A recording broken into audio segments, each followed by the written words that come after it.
So this morning we will start a new chapter that Canto 1, chapter 10, Departure of Lord Krishna for Dvaraka. Text 1. Om Namo Bhagavate Vasudevaya.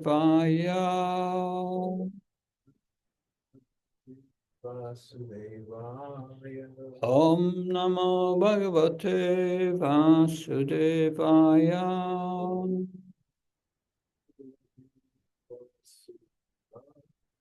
Om Namo Bhagavate Vasudevaya.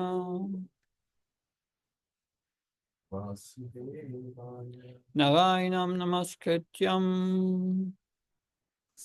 Narom Cheva Narottanam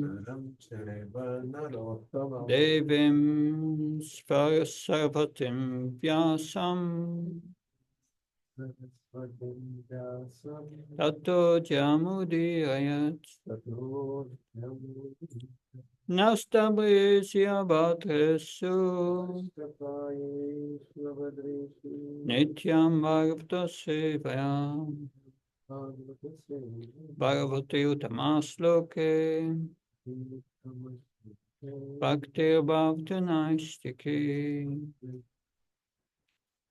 Text 1. Saunaka Uvacha Atva Svarikta Sprida Atataino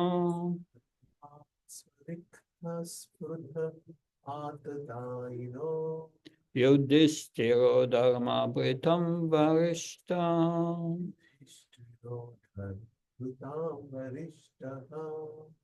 Sahanujai Pratyavaruda Bhojama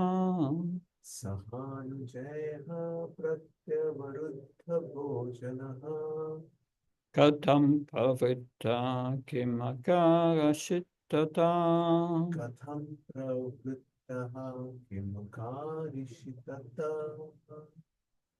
Saunaka Uvacha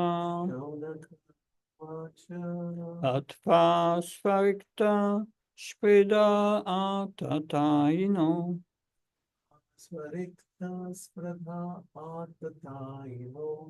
Yudhishthiro Dharma Britam Varishta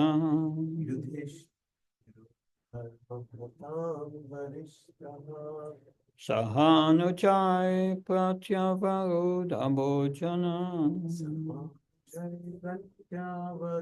Bhojana Katam Pavritta Kimakara Chittata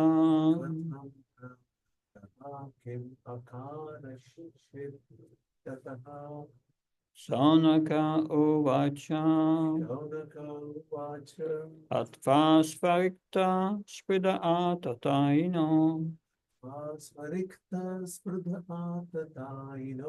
Yudhishthiro Dharma Britam Varishtaha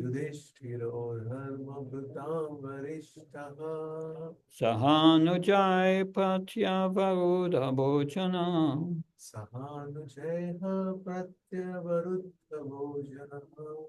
Katam Pavritta Kim Akara Shittata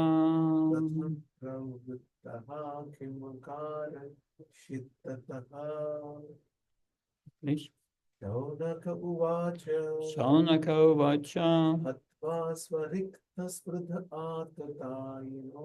Atva Svarikta Spridat Atataino Yudhishthiro Dharma Britam Varishtaha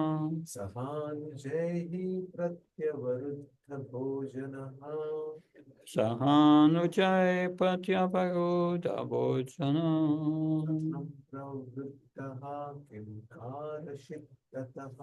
Katam Pavritta Kimakara Shittata. Good. We go word for word translation.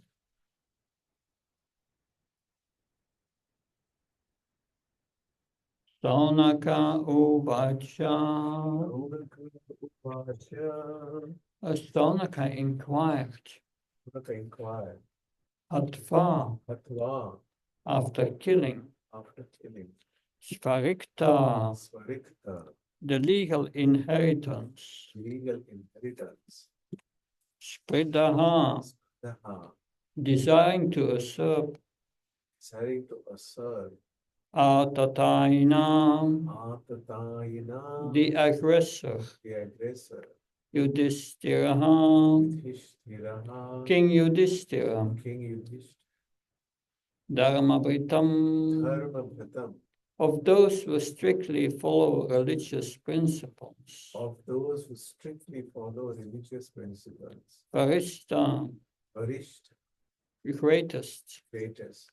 Saha Anujai, with his younger brothers.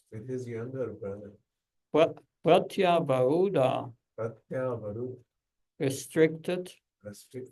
Bhojanaha, acceptance of necessities.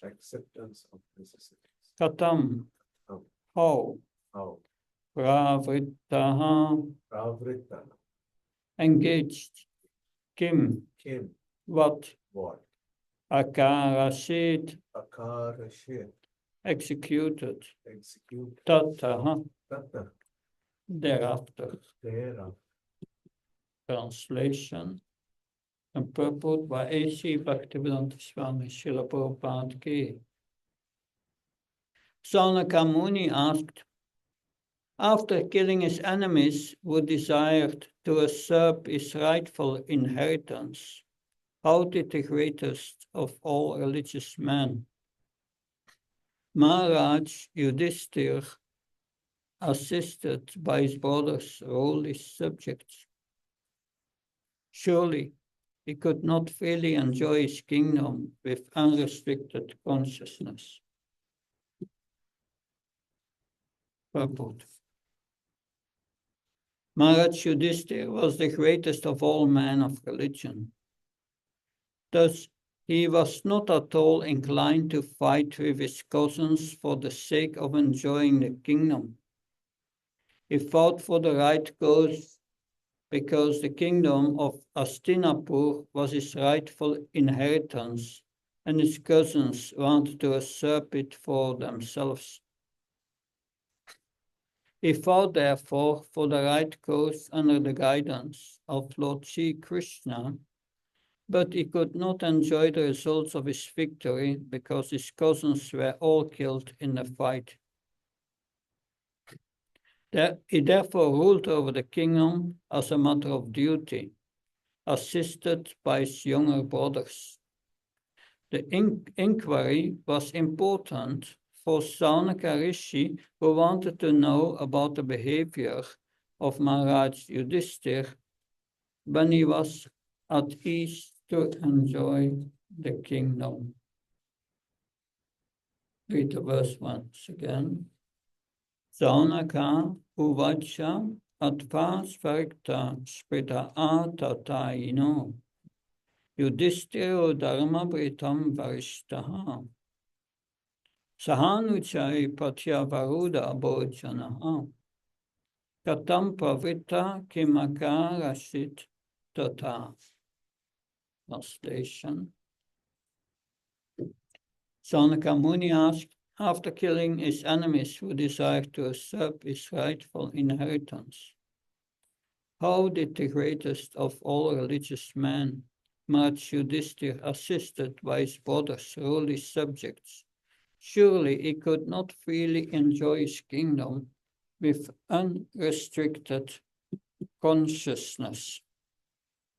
Om Mahjana Timrandasya Sanansala Sanaka Shakshu Unmilitan Yena Tasmai Shri Bhavena Shichetaya Manobistam Stapitam Yena Bhutalisvam Rupkadamyam Dadati Svapadantikam Vandeham Shio Shiyuda Padkamalam Shirom Vaishnavam Sham Shri Upam Jagajatam Sakanaraganatam Vitam Tam Sajivam Satvaitam Savaduktam Parichanasaitam Shri Krishna Chaitanya Devam Shri Radha Krishna Padam Saganalita Shivishakam Vitam Sha He Krishna Karuna Sindhu Dina Bandhu Chatpate Gopesha Gopka Kanta Kanta Namastate Tapta Kansna Gaurahi Radhe Vrindavaneshwari Vishabhanu Sutta Devi Panamama Haripriya Pankha Kalpta Visha Kripa Sinve Visha Patnam Pavanavyo Vaishnavyo Namo Namo Jaya Shri Krishna Chaitanya Prabhu Nityananda Shri Advaita Gadadhar Shivasadi Gaura Bhakta Vrinda Hare Krishna Krishna Krishna Hare Hare Hare Rama Rama Rama Hare Hare Namo Vishnu Padaya Krishna Vistaya Bhutale Srimate Bhaktivedanta Swami Namine Namaste Saraswata Devi Gaurvani Pacharani Nirvishishnyavadi Paskachai Desotai Prabhupada ki. Srila Prabhupada gave a lecture on this verse in Mayapur, 16th of June 1973. And it begins his lecture on this verse by, so here the most important word is Yudhishthiro Dharma Pritam Varishta. Maharaj Yudhishthir was known as Dharmaraj, very strictly following the religious principles. So he killed, for his sake, 64 crores of men were killed in the battle of Kurukshetra. So he was not happy, although the fight was religious fight, it was not whimsical. So Prabhupada writes this because he says here, the cousins of Yudhishthira Maharaj and the Pandavas, they were all aggressors in many ways. That in the Bhagavad Gita, verse 10.3 and also in 16.1-3, Krishna speaks about ksama, forgiveness. That and Prabhupada in the purport in the 10th chapter says, yeah, ksama, forgiveness, should forgive the minor offenses of others. Don't take it so serious. But aggressors, these are big offenders. And they should be killed, the Shastra says, the aggressors. And that is Shastra. So the battle of Kurukshetra was based on Dharma, on religious principles, whereas the wars in today's world are whimsical, that they are not based on Shastra. They are based on expansion of false ego. This is my land, and and they fight for the land, thinking it theirs. But that's not a religious principle. That's contrary to religious principles. That because Prabhupada says in that lecture, just like in the modern days, the politicians, they fight unnecessarily to fulfill their desire. Just like in our country, and of course, Prabhupada, he refers always to Pakistan. They divided Pakistan just to fulfill the whims of the leaders. They are fighting with nobody's gain. Neither there is any religious principles. So what is the gain of all these wars? You come in this world, and you have a very short life, and they are going to make it a little shorter. That's all what happens. It's whimsical, Prabhupada says, that this is not sanctions. there must be Dharma Yuddha. Dharma Yuddha means religious fight on religious principles. That it is said in this verse, Hatva Atataina. Atataina means aggressor. If someone comes to your home to kidnap your wife, to take by force your property, or to set fire in the house, that's called atatai. So that's what they did, that to the Pandavas. They tried to kill them by burning them in a house made of shellac. They took away their kingdom, took away their wife. But these are all signs of great aggression. That and the Shastra says that this is atatai, should immediately killed. It is not that non-violence, it's nonsense. If someone is coming to attack you unnecessarily, you must kill him first. It is not Vaishnavism. Oh, this man is coming to kill me, right? Oh, all right, let me embrace him. No, that is not the rule, Prabhupada says. Where there is atatai, aggressor, you must fight. You must fight. And that is religious. That, of course, Yudhishthira Maharaj, he was Dharmaraj, he was a very strict follower of religious principles. But what is religious principles? That in the sixth canto, there it is Yamaraj. He explains to the Yamadutas that who questioned him, what is real Dharma? And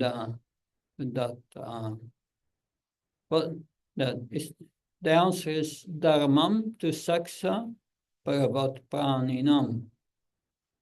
Dharma means what is given by the Supreme Personality of Godhead, Prabhupada said.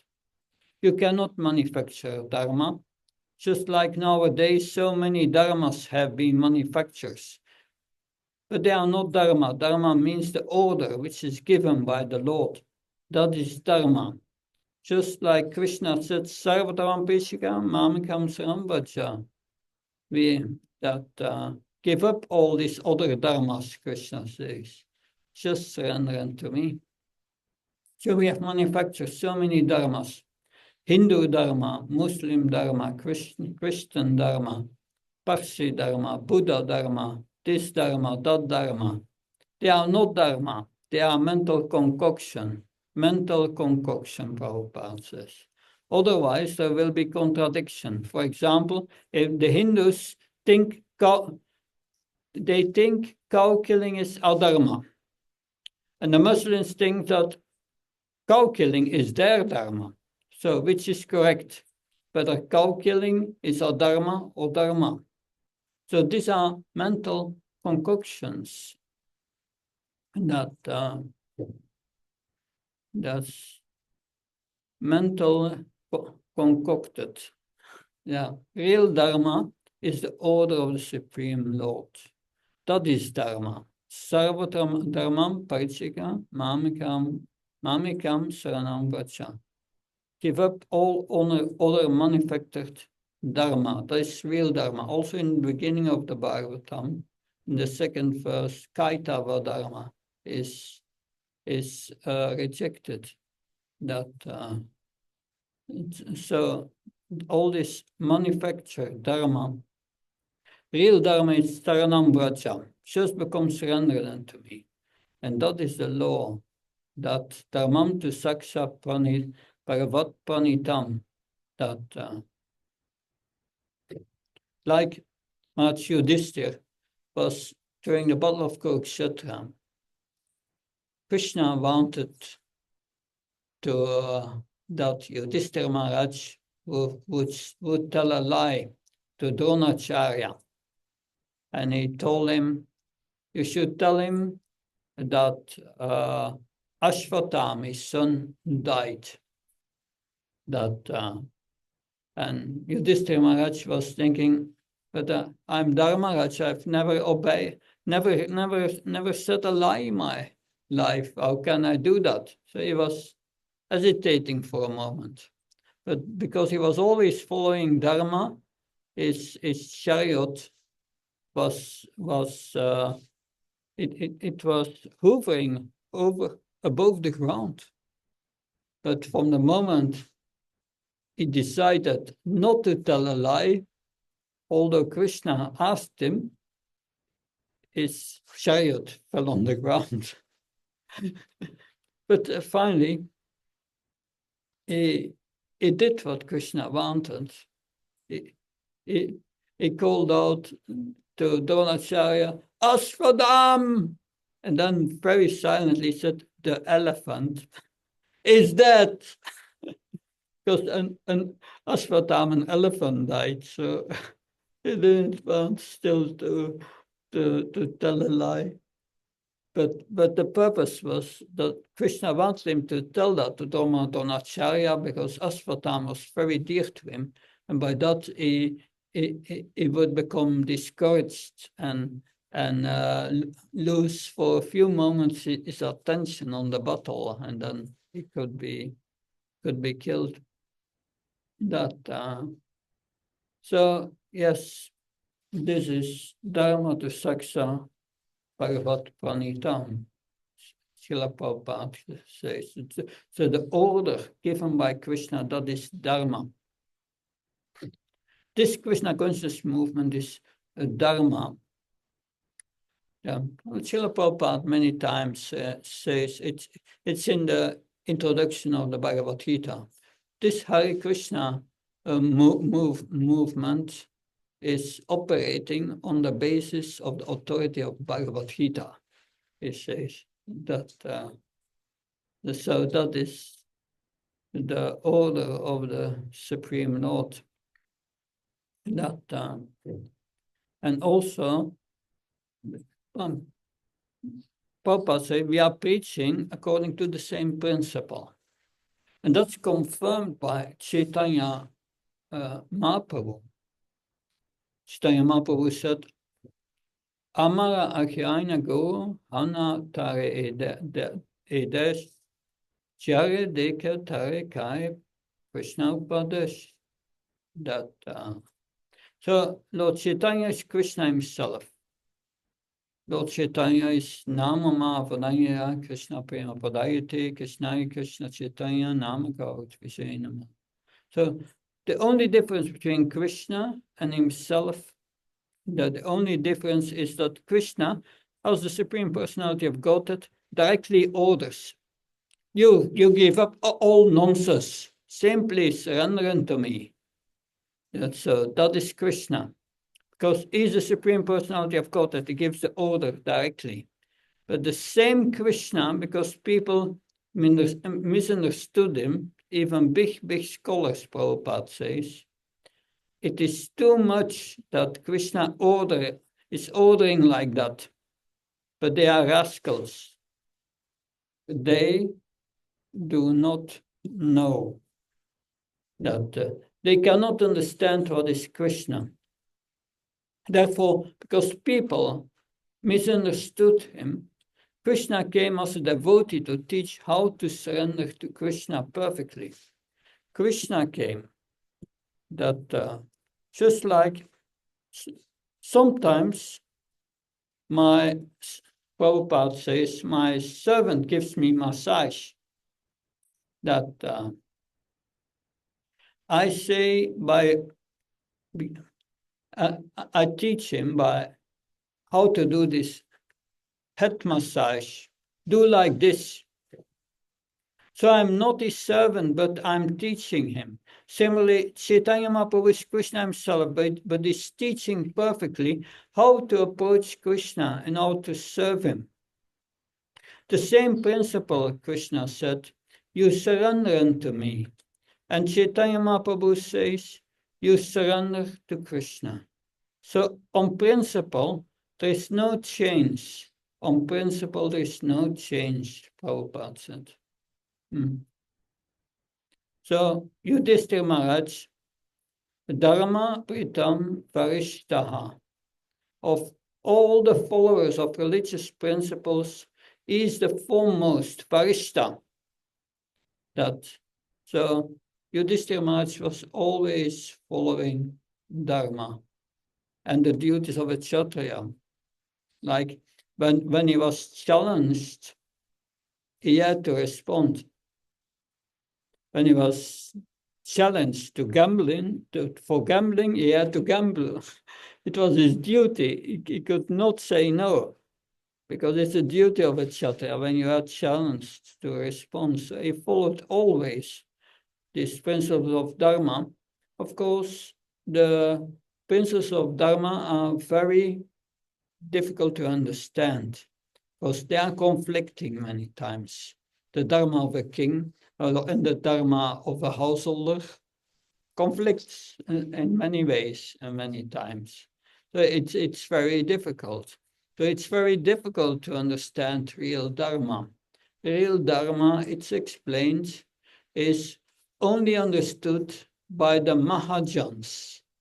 And the Yamaraj lists 12 Mahajans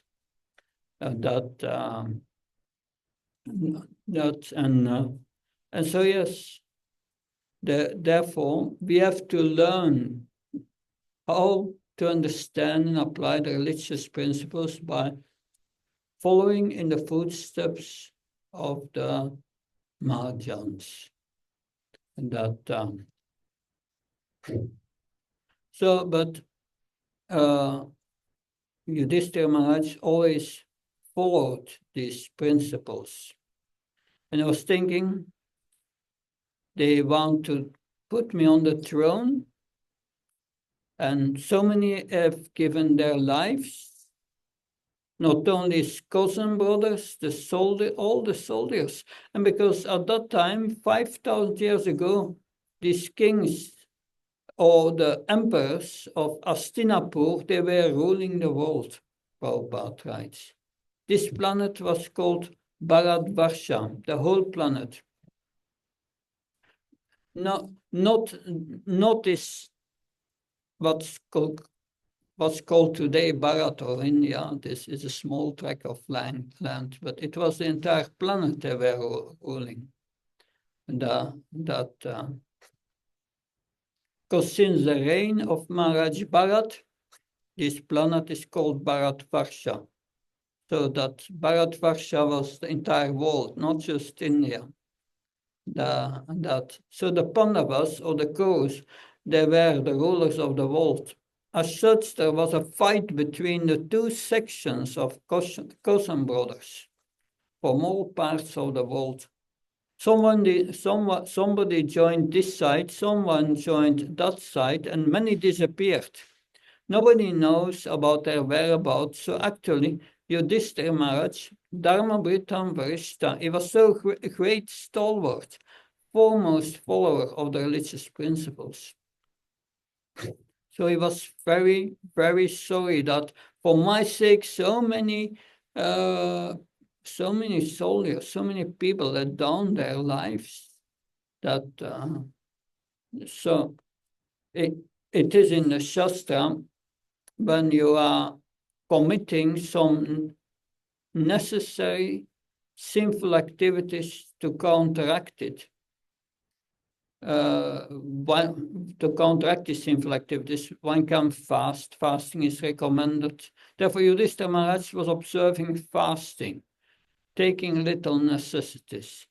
Therefore, Saunaka Muni inquired that Sahanujai Pratya Varuda Bhojana Katam Pravitta Kim Akaro Siddhata. that then he was undergoing some prayachita system. Then how did he take the reins of ruling his kingdom when he was doing that? This was the inquiry. Sanakarishi actually, the Srimad Bhagavatam was first of all in the beginning. The first beginning of Srimad Bhagavatam was in front of Maharaj Pariksit. Sukadev Goswami explained.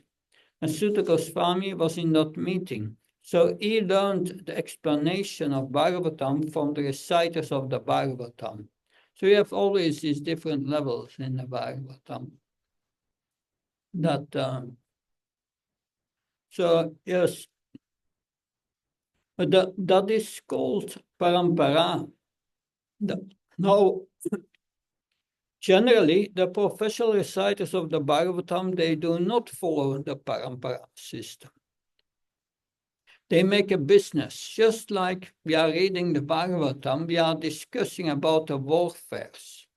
The professionals, they will go immediately to the Rasa Lila, as if these things are not necessary. So that's stressed in the Bhagavatam itself. One should go systematic from the chapter by chapter, verse by verse, and study it very deeply. Study very deeply means hearing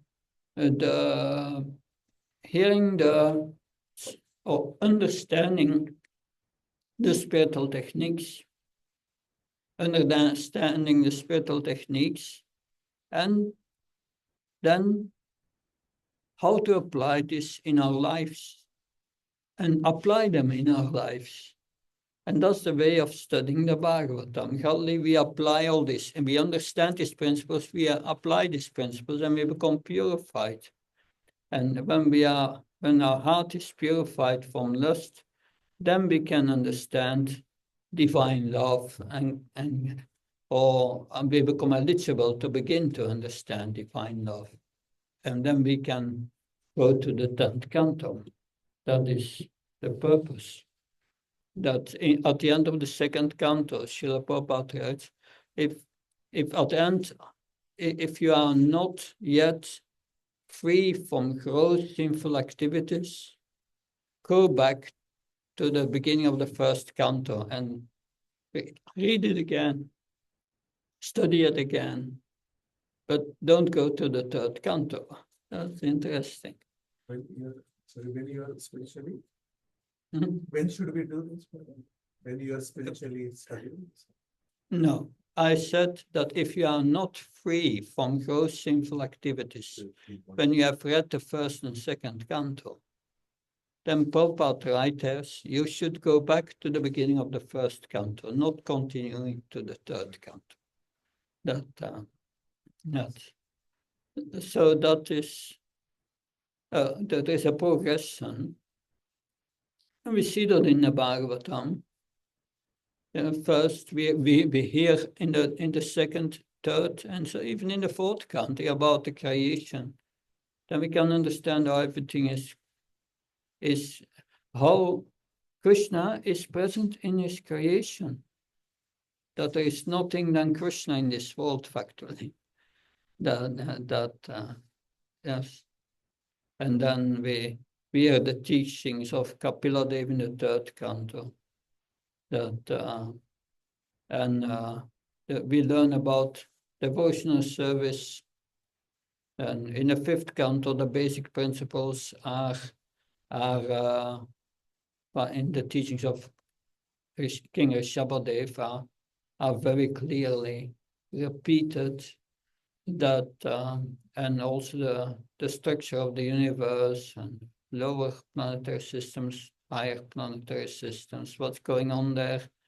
And then in the 6th canto, we learn about the importance of chanting the holy name as a process of purification, a jamil. And the 7th canto, we hear about Prahlad Maharaj. And this is the example of a pure devotee.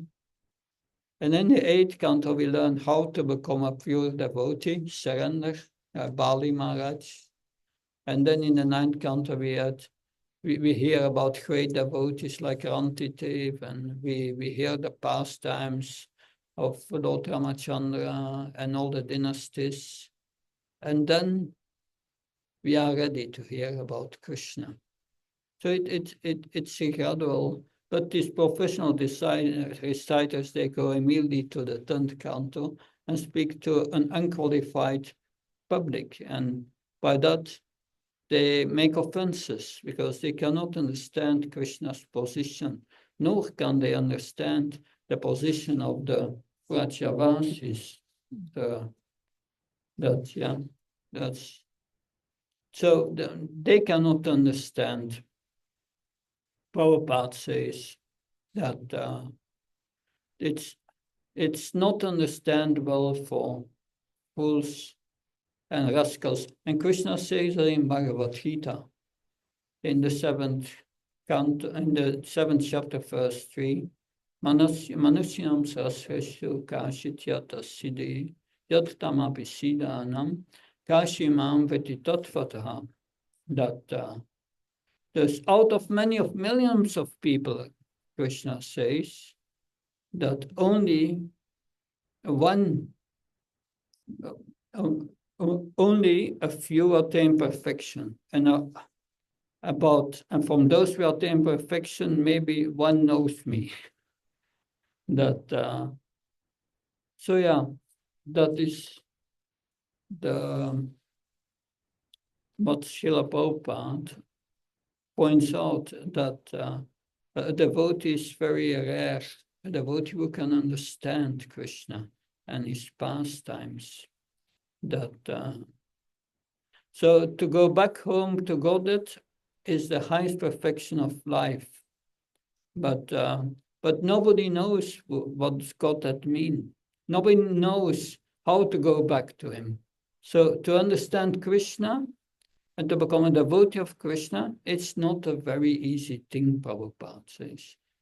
That very difficult, but Sri Chaitanya Mahaprabhu is Ma Vadanyaya avatar. He has distributed this Krishna consciousness and love of Krishna in such an easy way that by his mercy, even a rude person also can understand if it takes the mercy of Chaitanya Mahaprabhu. So we will stop here if there are any questions, comments.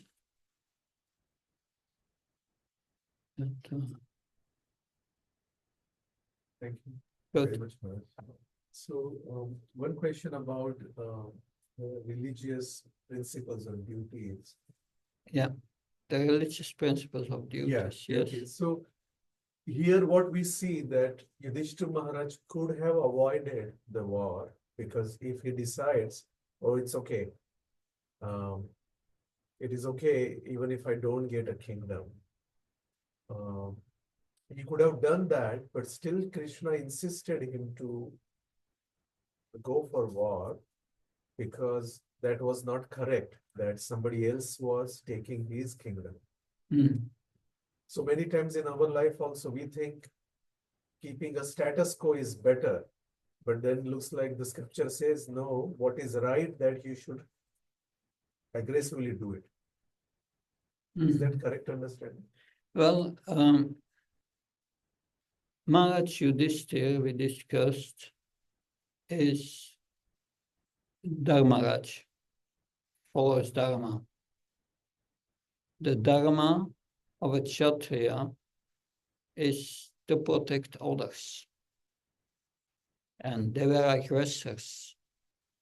He had to do his duty to protect others. So he had, from the viewpoint of Dharma, he had no choice. He could not say, I'm not going to do it. I'm going to avoid a war.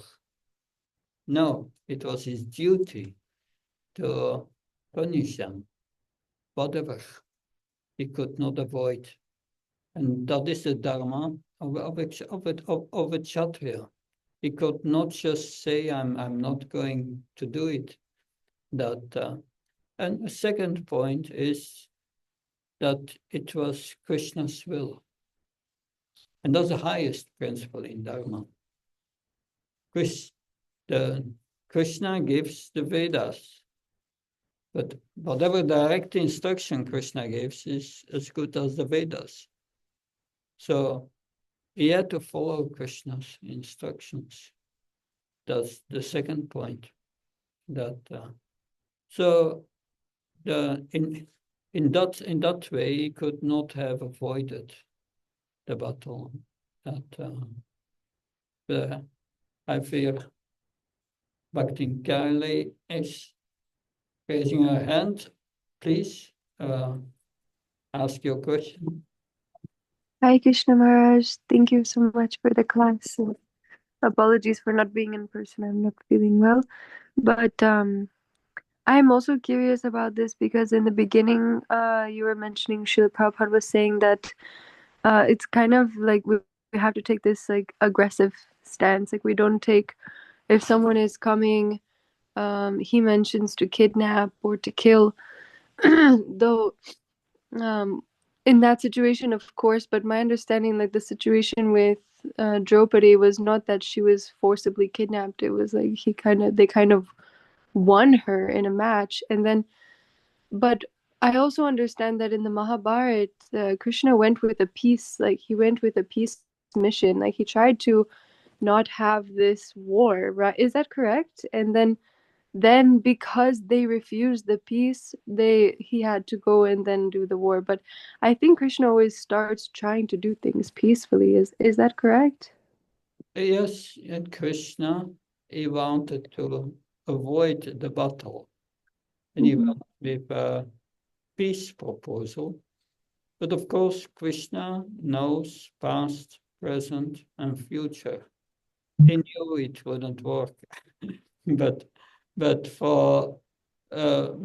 they tried everything to stop the war. But stopping the war would mean that these aggressors give up their action of aggression, and that was not the case. They wanted to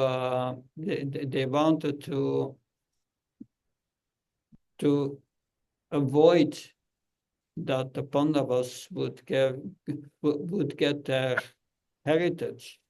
Their heritage was that they would be the rulers of the world, and and nothing they could do about it.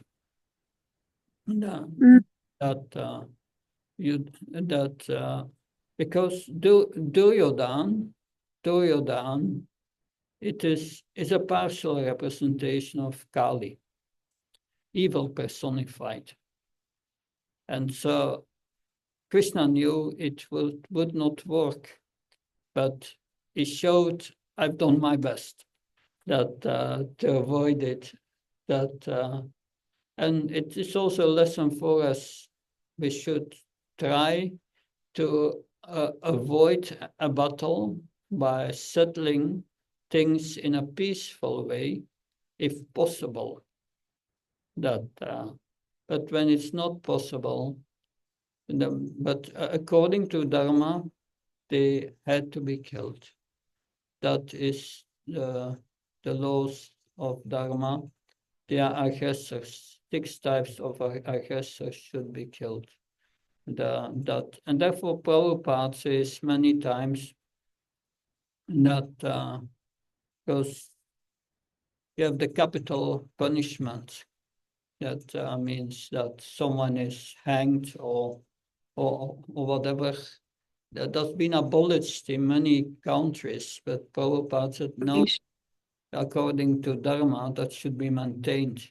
If someone murders someone, that means, according to the law of karma, in the next life, will be murdered again.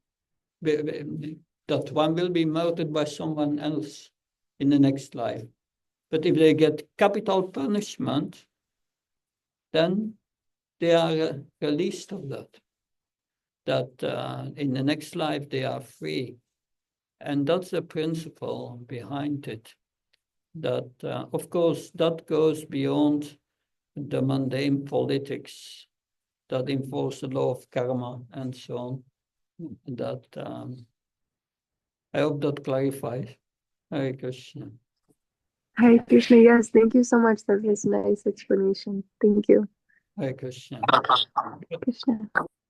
Jai Prabhupada. Thank you so much. Bhakti Prabha Maharaj ki jai. I had is it too late?